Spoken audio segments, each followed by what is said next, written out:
Hey guys, and welcome to another tutorial by artincontext.org, where we explore various art related topics.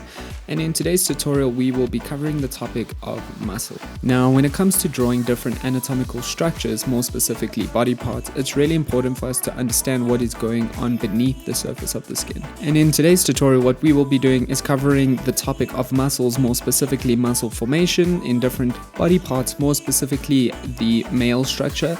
We'll look at how muscle formations work within the torso, within the back, and then as well as the legs and arm. And this is just going to provide us with at least 4 major body components and how muscle formation is defined within these anatomical structures. With that being said, we're going to put our attention first onto the male torso, and this is where we look at how muscle formation works with the different muscle groups within the male torso. So what we can do is we're going to start with a light pencil sketch, and this is where we're going to work in the general outline of the male torso and start to kind of just form a general bust of the upper male body. We want to kind of work from the neck all the way to the waist down and kind of work our way towards the shoulders. Our attention will be mostly on this pectoral abdominal section, where we focus on how those muscle strands and fibers can be defined within these areas. Now it's really important for us to really understand what muscle fibers are made of. But before we define those muscle striations or those striations in various muscle groups, we first want to understand how these various muscle groups and when we think about the male torso, we kind of understand that there's this very high density of muscular formation within these various features, such as the pectoral area and the abdominal area and the obliques that run along the side of the torso. In order to replicate these correctly though, what we first want to do is we want to kind of understand the general anatomy of the male torso, and this is where we first want to work in a light sketch of the male bust, where we work out the scale of these different features in relation to one another and how they fit together. When it comes to the pectoral muscles, we know that the pectoral muscles tend to be quite large in terms of scale in relation to the abdominal muscles, and this kind of creates this more triangular structure that gets more slimmer as we come towards the waist area.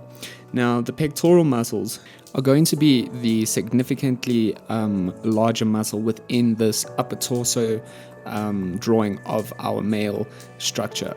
And what we want to understand is that these muscle groups are basically segmented into different sections. So the pectoral muscles are going to be these larger squarish circular structures that are placed in the upper section of the torso.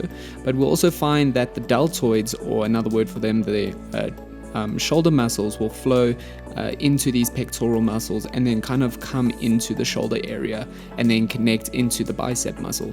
So something else to think about is how these muscle groups are connected to one another and which muscle groups kind of flow into one another. Now, in order for us to correctly represent these structures in a drawing, we also want to understand that these muscle groups are segmented and placed in these little areas which are divided by these cartilaginous and bone-like structures, and this is where we see how the sternum divides the 2 pectoral muscles, how the clavicle divides the deltoid and pectoral muscles from the trapezius muscles or the neck muscles, as well as the sternocleidomastoid muscles, which are technically the neck muscles, which flow into the jugular notch, which is that gap between the clavicle or the pectoral muscles and the neck. So this is why we do want to consider looking at a diagrammatical structure or anatomical drawing of the male torso in its revealed states. By revealed, what I mean is without skin or without the epidermis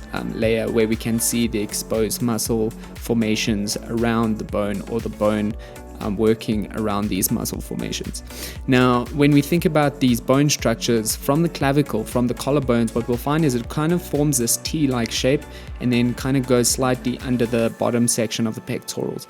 And then as it starts moving down to the body, we start to see how it divides the abdominal muscles into these various groups. Now, obviously, depending on how defined abdominal muscles are within a figure, will be significantly different, but in this case we can kind of focus on a more defined figure in terms of how the abdominal muscles are represented. So this bone structure is basically going to move through a set of 4 abdominal muscles, which is basically going to establish an 8-pack kind of structure in the abdominal muscle.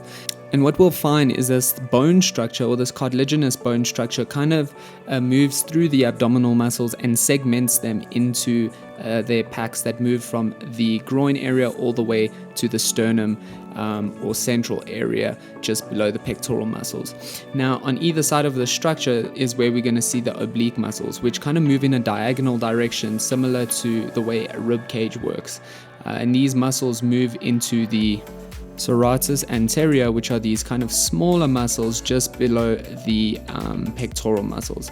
Now again, what we really want to consider is how this bone structure, number one, first flows through these different groups all the way from the clavicle, from the collarbones that shape the shoulders, and how they move in this T-like direction down towards the abdominal area where these abdominal muscles are segmented. Now that bone structure that moves directly through the center of the abdominal muscles all the way to the navel is called the linea alba, and this is basically what keeps this kind of centralized linear vertical motion or division between the two sets of abdominal muscles that run vertically on either side of that structure. So we really want to take time forming these muscle groups and segmenting them into their correct parts before we start developing the unique striation quality that runs through each of these muscle groups. Now again, we just want to make sure that we're understanding diagrammatically the placements of these different muscle groups. From there, we're kind of using the bone structure and cartilaginous structure between these muscle groups in order to segment them. And this is specifically the bone structure that kind of forms this T-like section, moving from the clavicles, from the shoulders all the way down to the sternum, and then flowing through the abdominal area, and that kind of bone structure that kind of runs vertically down all the way to the navel, which is the linea alba, and then the linea semilunaris. So understanding how these groups of muscles are segmented is then also just going to make it easier for us to create those striations within the muscle groups. Now, once we have kind of developed the muscle groups all the way from the trapezius neck muscle area to the sternocleidomastoid muscles, as well as the pectorals and then the abdominals, and so on, and also the obliques on the side and the serratus anterior muscles, making sure we have all those muscle groups drawn in. What we want to start doing is we want to start adding these striations within the muscles. Now, when we're going to draw muscles and represent muscles, what's nice about the striation quality is that it's basically a combination of lines that kind of define the muscles. So basically, muscles are made up of a protein that is kind of fibrous in quality, so it creates these strands, these elongated strands, and that's basically what muscles are. This is why we consume protein to grow our muscles, and basically it is made up of a protein strand. Now, the way in which we represent these strands is the same way we would represent something that is linear, and that is simply through the utilization of line work. So understanding also how these strands flow in each of these muscle groups is also important. So for the most part, these strands flow along the formation of the muscle group. So for instance, the deltoid muscles kind of flow in a vertical direction. So this means those strands, those lines that we can add into that deltoid muscle will flow in a vertical direction. The same for the bicep muscles. However, when we come to the pectoral muscles, we'll find that as they connect into the center point between the deltoid and the bicep, they kind of form in a more horizontal, diagonal direction. So understanding these line segments is really important, and the way in which we can do this or integrate this into our drawing is simply by working still with our light pencil, where we add these lines in. Now we want to work through all the different muscle groups, and this is where we kind of slowly work our way from the top of the torso all the way from the neck area, and slowly working our way through to the lower section, which would be the lower abdominal area. And what we're going to do is we're basically going to focus on each of these muscle groups, whether it's the sternocleidomastoid muscles, those neck muscles, or the trapezius muscles. We're going to see how the form of those muscle groups are structured in the body, and then we are simply going to use line work to run along that structure of the muscle. So for instance, again, if the muscle is vertical, the line work will be vertical. If the muscle runs diagonally, the line work will be quite diagonal. The only unique structure is the pectoral muscles, where the muscles kind of have this rotating quality from the top of the pectoral area all the way to the bottom of the pectoral area. So we want to think of it almost as like a shell that twists.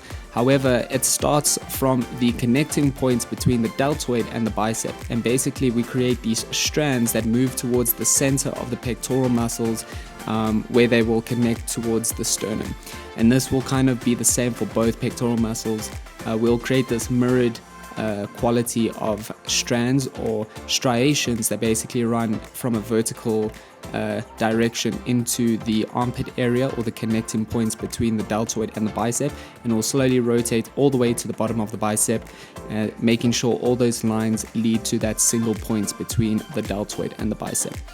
Now, as we continue with this process, we can also start working in these striations, these strands that kind of define the muscle segmentations within the oblique area or the serratus anterior area. Now, remember, the serratus anterior area is a small conglomerate of muscles that are just underneath the lower pectoral muscle. This is why I say it is really important for us to understand diagrammatically, or at least do some research into the diagrammatical nature of these muscle groups and how they fit together, and how they are segmented in the upper torso. It's going to make our lives a lot easier in terms of just understanding where these muscle groups are placed, how large they are in relation to one another, and therefore giving us a little bit more of an effective approach in terms of creating the striation quality within the muscle. Now, when we're representing these qualities within a drawing, we don't necessarily worry too much about shading. What's nice about the quality of muscles is that it is just a combination of lines, and simply understanding the formation and the directional flow of these lines is going to give you a more accurate, or is going to give your drawing an accurate representation of these muscle fibers. So as we kind of work through the body, what we can start to do is we can draw more larger spaced lines in these muscle groups, just giving us an indication of the flow and direction of each of these muscle striations. So making sure we just have some lines indicating the flow and movement of the muscle striations within the pectoral muscles, moving in that horizontal direction. Within the abdominal muscles, all the little abdominal segments, we can also add in these vertical striations as the abdominal muscle does move in a vertical direction. Then when it comes to the side of the body, the side of the torso where the obliques are near the rib cage area, we can kind of draw in those striations more diagonally towards the abdominal muscles.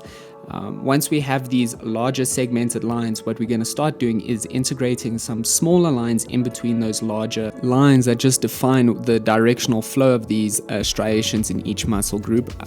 What we want to do then is we can start just working in some finer lines. Now, we want to just work in these striation flows, making sure that they flow in the right direction in each of these muscle groups, all the way from the neck to the lower abdominal area. And then once we have done that, we can start working in some pencil lines to define the direction of smaller lines that we can start integrating into those larger striation lines that we have added into our muscle torso drawing. From there, what we're going to do is we're going to start transitioning into utilizing some pen work, and this is where we're going to use our pencil lines simply to guide us as we give this drawing a little bit more contrast and detail. Now, the reason why we use something like pen or ballpoint pen more specifically is it's a really useful tool in terms of creating more contrast, a little bit more of a vivid quality in the drawing. It works quite similar to pencil in the sense that the ink doesn't come out too harsh, so it gives us a lot of autonomy and agency over our ink making process. So what we're going to do is we're going to simply continue with the same process as we did with our pencil, except this time we're going to work with our pen. And what we're going to do is we're going to work from the top of the torso, the neck area, and slowly work our way through to the lower torso or lower section of the body. And simply what we're going to do is we're going to integrate some line work the same as we have with our pencil. However, this time, something more specific to pay attention to is in terms of creating a little bit more three-dimensionality, what we're going to do is we're going to leave a little bit of negative space throughout these muscle groups. More specifically, in each muscle segment, for instance, let's say we start with the neck, the trapezius muscle. We want to work some pen lines in from one side of the segmented muscle group, and then kind of not necessarily let the line run through the entire muscle group. we're kind of trying to create a series of small little strokes, and in doing so we'll leave negative space in the central area of each of these muscle groups, giving it a little bit more of a sheen or a highlight within the muscle, which will ultimately give the muscle drawing a little bit more of a three-dimensional quality. And this is something we will simply integrate throughout the entire muscle drawing, or throughout all the different muscle groups within the muscle drawing. And this is how we represent muscles kind of from beneath the surface of the skin. So if the body was exposed and had no skin covering these muscles, this is how we would develop them and define them within a drawing. The idea is that what we first want to do is understand the shape and form of the torso. From there, what we want to do is capture that as best we can, and then we start shifting into the more anatomical nature of segmenting muscle groups. This is where we look at diagrammatical drawings or anatomical drawings of different muscle groups in the torso to give us a better understanding of scale, shape, form, and how they kind of fit together. It's also important for us to then understand, obviously, anatomically the surrounding bone and cartilaginous structure that segments these features in order to have a more accurate representation of this muscle structure within the torso. And then from there, it's simply a matter of integrating these striation lines, these broader pencil striation lines, to define which direction these muscle fibers and striations will flow. And then we can shift into working in some more finer detailing with some darker strokes of lines to give these muscle striations and fibers a little bit more of a three-dimensional quality. Now, as we proceed with our pen shading process, we can continue all the way from the neck down towards the abdominal muscles. Again, what we want to make sure is we spend time on each feature, making sure we add in these strokes of lines to really define each of these muscle groups as best we can.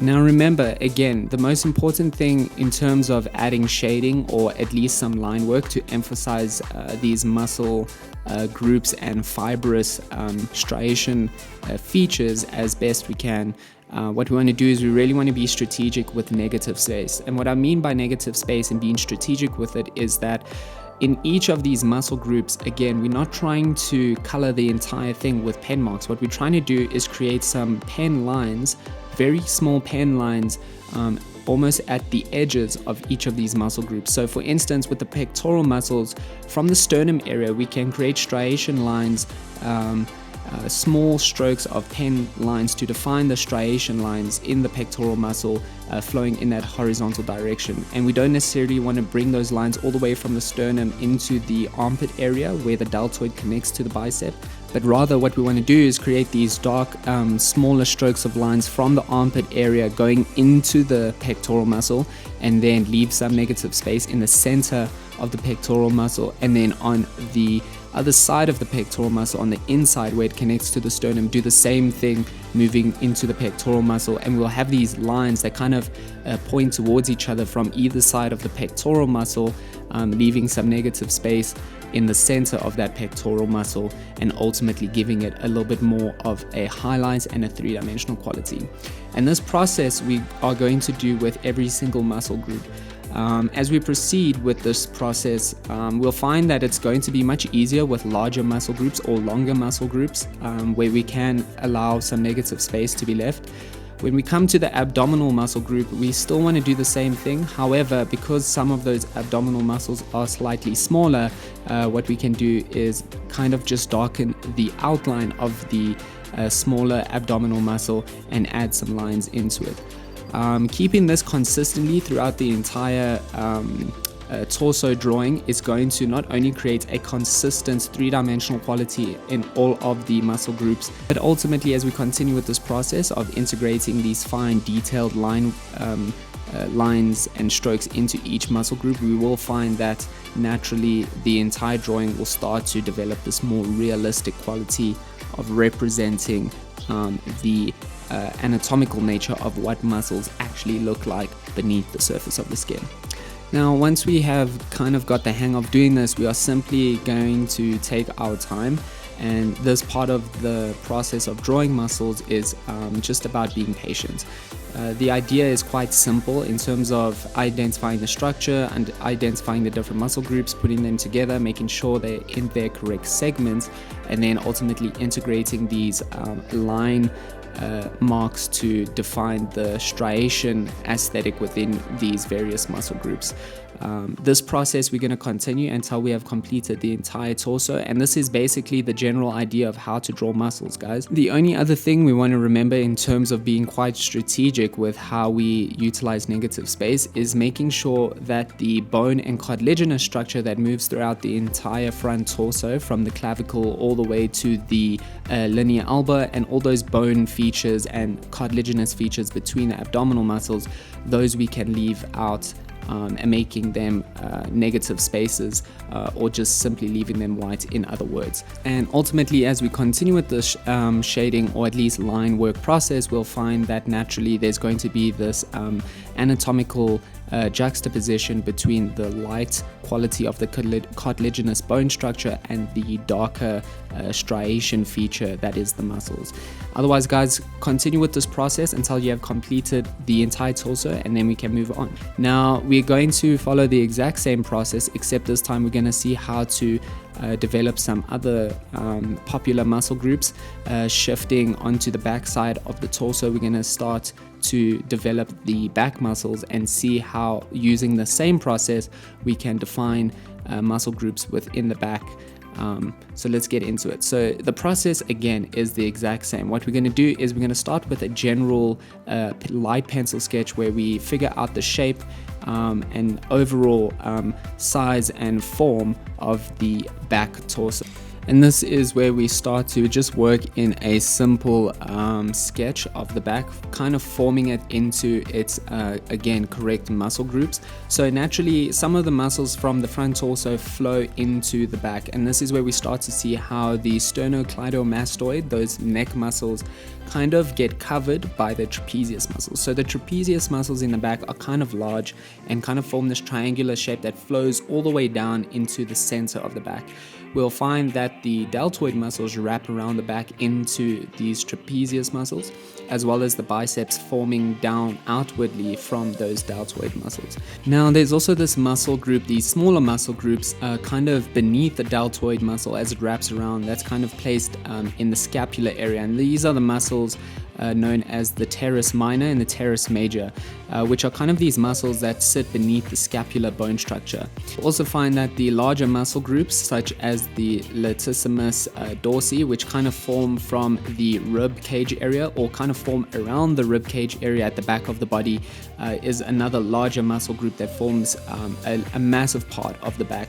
And these muscles actually flow into the aponeurosis of latissimus dorsi. Again, this is important. It is important why we should understand diagrammatically how these muscle groups form together, because again, it's just going to give us a better sense of how to draw in these structures and kind of determine how large they are in relation to one another.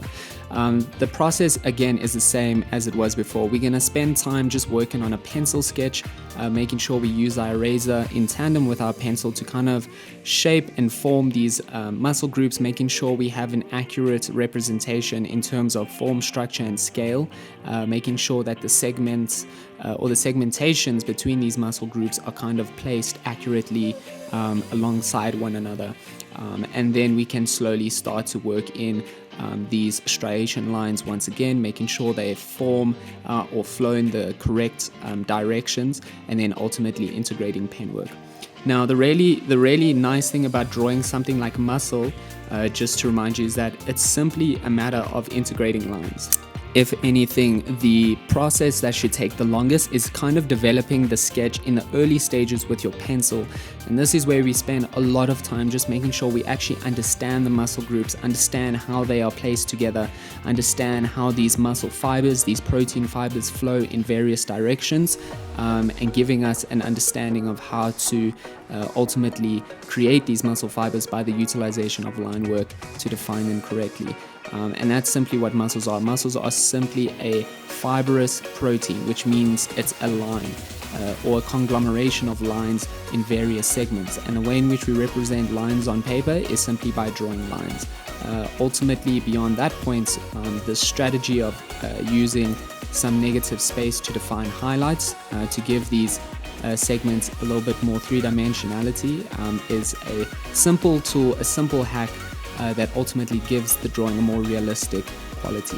So we can continue with these muscle formations or these muscle groups, making sure we form these muscle groups alongside one another correctly. Another important thing to consider is the external oblique, and this is the smaller muscle group that lies near the hip area. And that muscle group again is going to be a smaller muscle that lies behind the aponeurosis of latissium dorsi. Again, I can't stress this enough. It's really important for you to go and look at some diagrammatical drawings of muscle groups. This is just going to help you understand these features a little better and how they kind of fit together. Once we know these muscle groups and how they fit together in a single structure in the torso, we can then start to work in the unique striation qualities, making sure that they flow in the correct position and ultimately, or the correct direction, and then ultimately giving it a more realistic quality. Now, once we have completed our pencil sketch of the back torso, making sure we have defined these different muscle groups correctly and placed them together in an accurate representation of how these muscle groups actually look anatomically, we can start shifting into working in some pencil marks, or pencil lines rather, where we start defining the directional flow of these various striations within the muscles.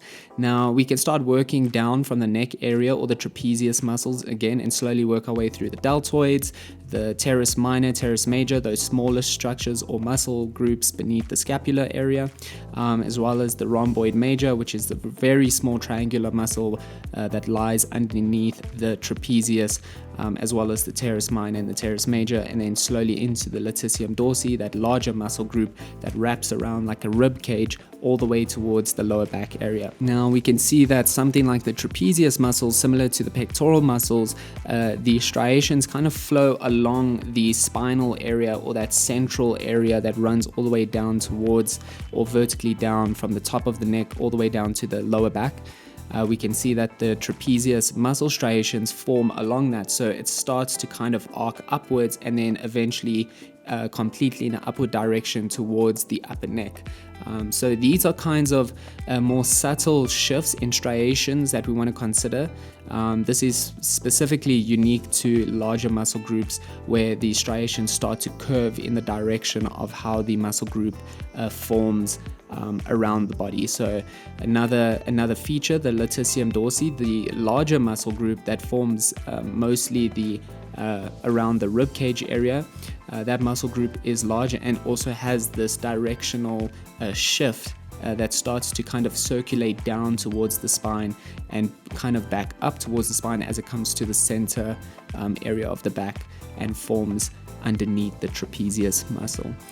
With smaller muscle groups such as the infraspinatus muscle, which is also a larger muscle below the scapula, as well as the teres minor and the teres major, as well as the deltoids, these muscle groups will find that the line integration is going to flow predominantly with the small shape of the entire muscle.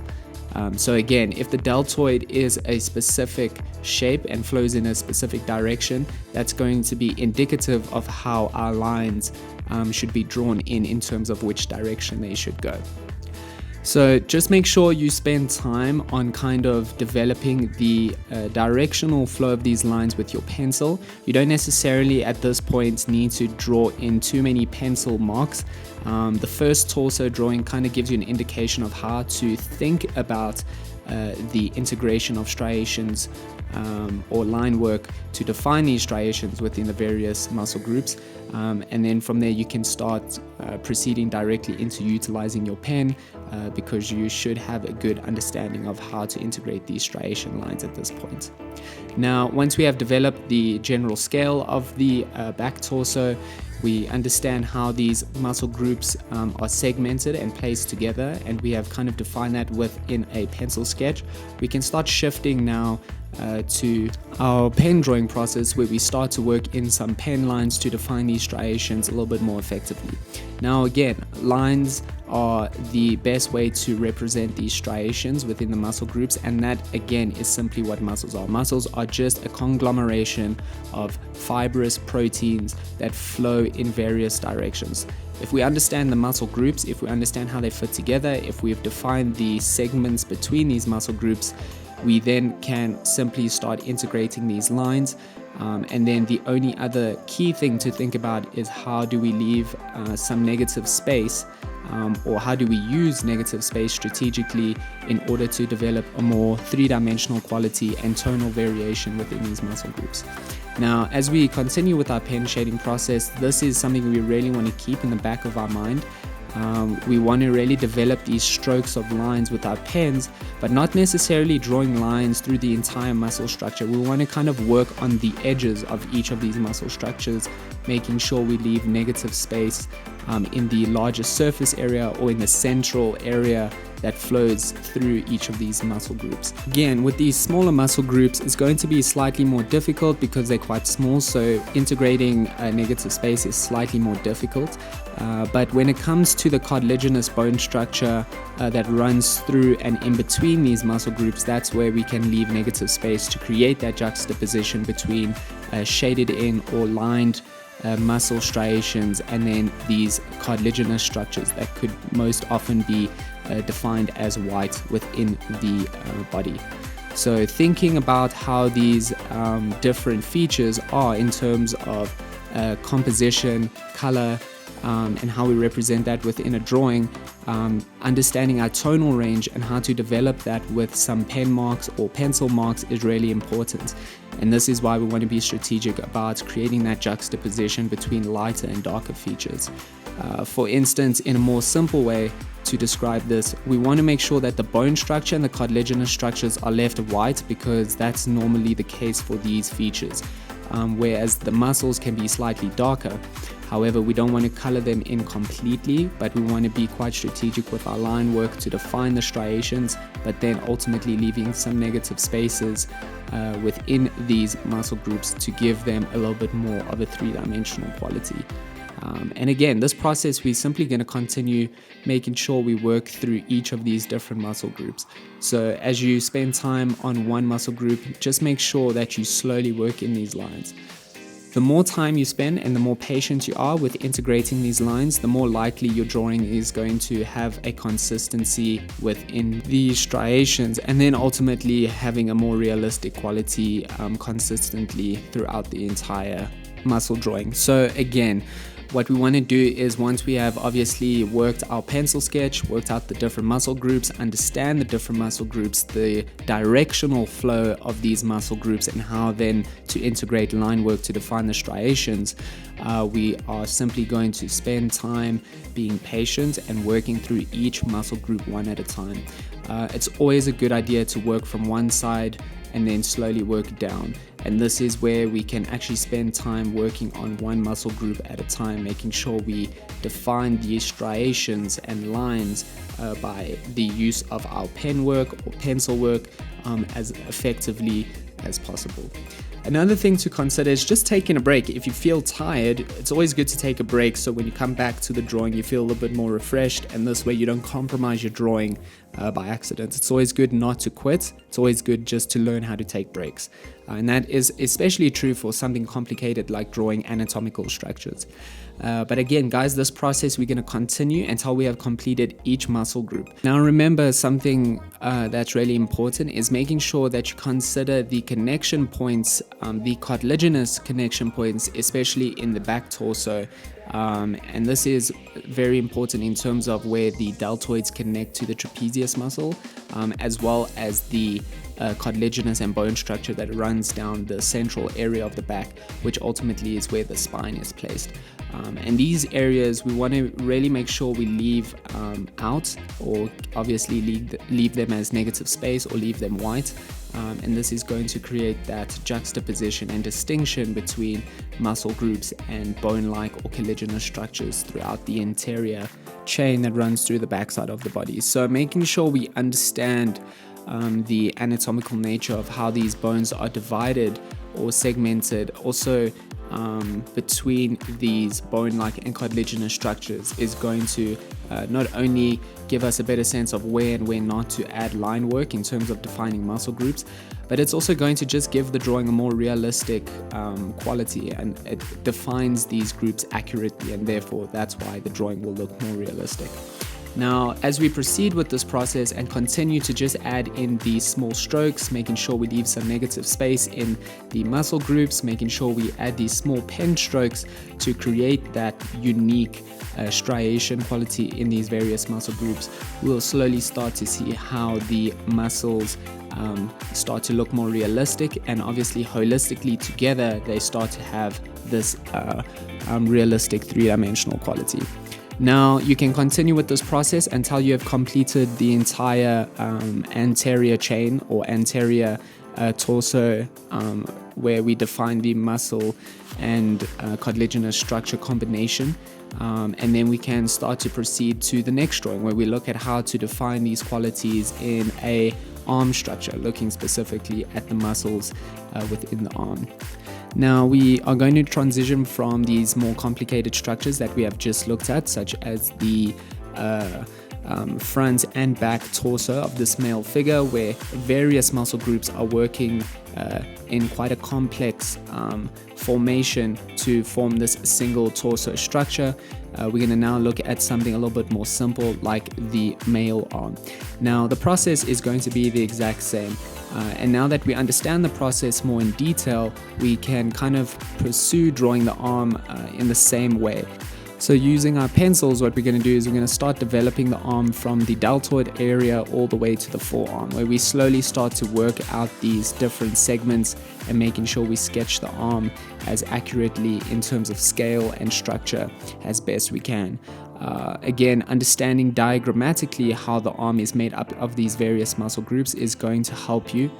So making sure you understand the muscle groups from the deltoid area through the bicep all the way to the forearm is going to give you a better indication of how to represent these features throughout a drawing. So we would just want to spend some time now using our pencil and eraser to slowly work out these features, making sure we capture the outline of these different muscle groups and kind of placing them together. Make sure you use your eraser at this point to kind of work between drawing and erasing. We'll find that spending time on the early pencil sketches of these features is the most important, because once we have the outline and once we understand how these different muscle groups fit together in terms of scale, then the integration of line work is actually the easiest part. It might take the longest, it might require more patience, but it is the easiest part in terms of understanding which direction these striations should flow, and then obviously understanding which direction we should draw in these lines in order to define these striations. So just spend time working out the pencil sketch of these muscle groups within the arm structure. Make sure you understand also the scale of these different muscle groups. So for instance, the deltoid is quite a smaller muscle, or quite similar in size to that of the bicep. There's a smaller muscle called the pronator teres, which is kind of positioned in the bend part of the arm, obviously opposite to that of the elbow, and then ultimately the brachioradialis, which is this more narrow, elongated muscle fiber that flows all the way into the forearm, and then you got your flexor radialis and your flexor capri ulnaris. So thinking, or at least knowing about these different features, these muscle groups, and how large or how thin, how wide or how narrow they should be, is really important in terms of having a more accurate representation of how they fit together. Now again, spend some time working on the pencil sketch. Once you have defined these muscle groups, making sure you have outlined them quite significantly with your pencil, we can then start working in some light pencil line work to define the striational flow or the directional flow of these striations and how they are placed in the muscle groups. Now, when it comes to the muscle groups within the arm, they are quite vertical or linear, and what is meant by that is they kind of all flow in a singular direction due to the form and shape of the arm itself. So no muscle groups ever flow horizontally within the arm. They all kind of are placed and segmented and connected to one another in this vertical direction. So once we understand that, we can start integrating these light vertical pencil marks and then ultimately shift into using our pen to further enhance and define these striations with the same process of integrating some pen lines and then utilizing or strategically incorporating moments of negative space to give a more three-dimensional quality to these various muscle groups. So again, the most important thing about creating or representing muscles within a drawing is to be quite strategic with that incorporation of both line work and negative space. And this is where we try to pay attention to the elongated or at least longer fibrous qualities within the muscles, and then how to leave a little bit of negative space in the central larger surface areas of these muscles in order to represent a more three-dimensional nature to the form and structure of these muscle groups. This is why that kind of quality or integration of negative space is really important, because it is the only way for us to kind of represent that three-dimensional nature within these various muscle groups. Again, what we also want to do is, once we have completed the pencil sketch, we can start from the upper part of the arm where the deltoid kind of connects into the bicep, and then we can start to work our way through the bicep to the pronator teres, the bend in the arm, and ultimately through the muscles that run down the forearm. Now, as you proceed with this drawing and you work your way slowly from the deltoid area through the bicep and all the way to the forearm, you can also kind of enhance or darken the outlines of these muscles and where they segment and kind of connect to one another. So for instance, we can kind of darken the outlines of the bicep muscle and where the bicep muscle connects to the deltoid. The same for the deltoid, we can kind of darken the outline, and this is just a good way to also create distinctions between these muscle groups so we don't get lost with just simple line work. When it comes to incorporating the striation lines within these various muscle groups, we can keep the lines a little bit lighter, but we can create these more darkened outlines between muscle groups in order to define these various muscle groups a little bit more clearly and discern them from one another. Now, again, guys, this process is the exact same as before. Again, we just simply want to take our time, slowly working into these lines, slowly being strategic with some negative space and how it's represented in these various muscle groups, and then continuing this process until we have completed the entire muscle formation drawing within the arm. Now we're going to slowly transition into our last muscle drawing, where we represent the muscle groups within the leg from a side view, kind of looking at various muscle groups and how they connect to one another using the exact same process. And again, we start by a simple drawing light pencil sketch process where we start to work out the general form and shape of the leg, and this is where we already start to consider how these different muscle groups work together in order to shape the leg and give it that unique look that is very specific to a leg structure. So again, something really important to think about is that when you are pursuing or interested in doing anatomical drawings, it's really important to consider looking at anatomical representations through the drawing format, or at least anatomical diagrams that represent these different features and giving you a better sense of how they fit together. And that is especially true for muscle and bone cartilaginous combinations that are present within a anatomical structure and how they fit together And ultimately, this is just going to give you a better sense of anatomy as a whole. Even when you're drawing figures, you're going to start to understand how these different muscle groups kind of protrude from beneath the skin, and it's going to make you notice details where there should be protrusions or there should be indentations in the body due to what's happening beneath the surface of the skin by nature of muscle formation and bone structure. Now, with the leg, we want to start thinking already from the gluteus medius and gluteus maximus muscle, and how that is the largest muscle in the body, and how it starts to flow into the quadricep muscles that obviously define the larger upper thigh area of the leg. And this is where we start to see muscles like the sembitendinosus, the iliotibial tract, the vastus lateralis, the bicep femoris, and all these various muscle groups that define the upper body and create that distinction between both the bone structure as well as the muscle formation. Now again, we're going to do the same thing by taking our time on the pencil sketch, where we actually form the outline and the groups of these different muscles and placing them together. We also want to think about a very specific fascia, which is kind of like this cartilaginous structure that flows along the outside of the leg and flows into the iliotibial tract, which is kind of this unique band-like structure that flows and connects to the patella all the way in the knee. So if you think about the leg, it almost has this band, like a rubber band, that runs along the outside of the leg from the patella all the way to the gluteus maximus, where this cartilaginous tendon structure kind of forms into this larger tendon area near the gluteus maximus, known as the tensor fascia. Now, we don't necessarily need to be doctors and really understand the in-depth nature of anatomy, but that being said, the more interested you are in having these realistic representations of anatomical structures, the better it will be if you do have a really good knowledge base of how anatomy is formed within the body. So breaking down these various features is really important, and this goes for the torso, the bicep, the legs, and various other features within the body.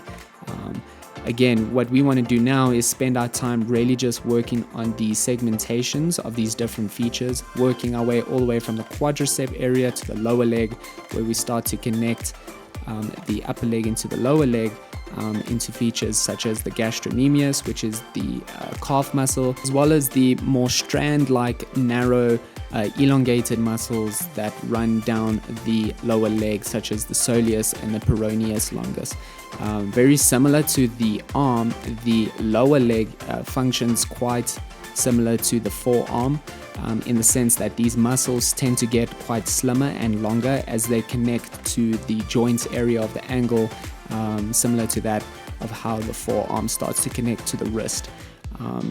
And this is something to consider in terms of scale and how these muscle groups are different in scale in relation to the upper and lower leg features. Now, once we have worked in these features and we have defined these features with our pencil, we're going to start incorporating those striations once again, following the form and flow of these muscle groups. Again, very similar to the arm structure, all these muscle groups kind of flow in a vertical direction, so we won't ever see these horizontal lines within leg muscles. What we will see are these vertical striations that form along the entire muscle structure, which tend to be vertically placed together all the way throughout the leg. However, that being said, the only muscle that has a different striation directional flow is the gluteus maximus, and that is because the gluteus maximus actually wraps around the leg and kind of then forming into the lower back area. So it has this more it has more of a diagonal horizontal kind of formation or muscle formation that wraps around the leg, and then kind of starts to become slightly more vertical as we start to get into the quadricep or thigh muscles, where we can start focusing on the quadrilaterals and then the muscles on the outer side of the leg, such as the vastus lateralis, and so on and so on. So thinking about these muscle groups, thinking about how they kind of shift into one another, or how they are segmented from one another and how they form into one another, starts to give us a better understanding of how this body almost has this wrapping effect of how muscles are placed onto our bodies. So it's also interesting to kind of work through various muscle groups in terms of different body features and ultimately see how they start to form into other features of the body. So for instance, we worked on the lower torso. On the upper torso and the back area of the torso, we can understand why the glute muscle would flow in this more diagonal, horizontal direction as it starts to form up into the lower back muscle area.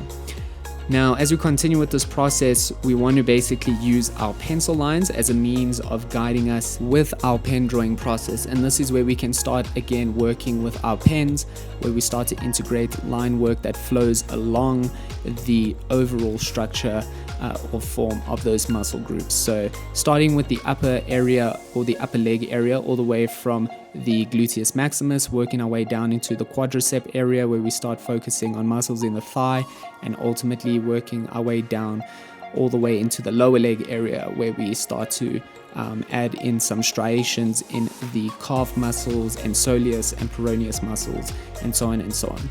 Again, this process is simply about taking your time. Do not rush working with your pen. Pen is also a volatile medium, so another good suggestion would be to have some scrap paper nearby. The reason why we do this is we can kind of scribble on that scrap paper and then ultimately get rid of any excess buildup of ink in the pen in the midst of our pen drawing process. Now, as we continue with this process and take our time and kind of strategically work with negative space and line work, where we start to define these muscle groups and how they kind of are different to the cartilaginous and bone structures that also run through the leg. And the more time we take with working on these various muscle groups and being very subtle and strategic with our pen lines and kind of building up these layers, as well as leaving negative space in each of these muscle groups to ultimately give them more three-dimensional qualities, we will start to see how the drawing starts to look realistically as a holistic structure as we kind of come to the completion of our pen drawing process. But otherwise, that is it, guys. This is the general concepts and process to think about when pursuing drawing muscles and doing so in an anatomically correct manner. Again, muscles are simply a combination of fibrous proteins, which basically could be defined through the utilization of line work and being a little bit strategic with some negative space. And ultimately, this is the way in which we can create a realistic representation of muscle groups. So some key things to think about and remember before we end this video is that, number one, understanding human structures holistically in terms of how these muscle groups fit together, how they are different in scale compared to one another, and how they flow into one another. Making sure you capture these qualities and shapes and outlines with a pencil and with a light pencil sketch, where you can kind of work on it and take your time using your eraser to fix anything until you are satisfied or have a realistic representation of each of these features. Once we have done that, then we can start moving on to developing the unique striations and lines within these various muscle groups. First working with our pencil to define the directional flow of these lines, and then ultimately working in some darker marks to emphasize the lines, to add contrast, and ultimately to refine these features and give them a more three-dimensional and realistic quality. And that is it. I hope this tutorial was really helpful and insightful. I hope it gave you some tools to think about and some ideas in terms of how to approach a anatomical drawing process, and ultimately how to represent the unique quality of muscle through the strategic use of line work and negative space. Otherwise, guys, that's it from me. If you did like the video, please like and subscribe. That helps us a lot. We really want to pursue making more tutorials on anatomy, anatomical structures, and just covering the body and topics related to the body. So yeah, otherwise I'll see you in the next video. Cheers.